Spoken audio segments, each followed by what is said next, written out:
Men Zahiriddin Muhammad Bobur. Andijonda tug'ilib, yoshligimda taxtga chiqdim. Hayotim janglar, hijratlar va sinovlar bilan o'tdi.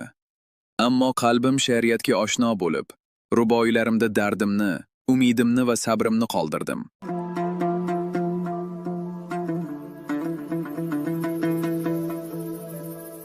Boburning otasi Umar Shayx Mirzo Farg'ona viloyati hokimi, onasi Qutlug' Nigor xonim Mo'g'uliston xoni va Toshkent hokimi Yunusxonning qizi edi. Asl ismi Zahiriddin Muhammad ibn Umar Shayx Mirzo. Dovyurakligi va jasurligi uchun u yoshligidan Bobur, ya'ni sher laqabini oladi. Otasi axsida bevaqt 39 yoshida fojiali halok bo'lgach, oilaning katta farzandi 12 yoshli Bobur valiahd sifatida taxtga o'tiradi.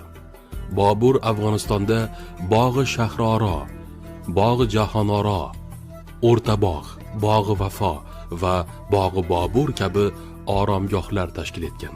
Bobur 1526-yil aprelda Panipatda asosiy raqibi Dehli sultoni Ibrohim Lodining 100 ming kishilik qo'shinini 12 minglik askari bilan tormor qiladi hamda Dehlini egallaydi.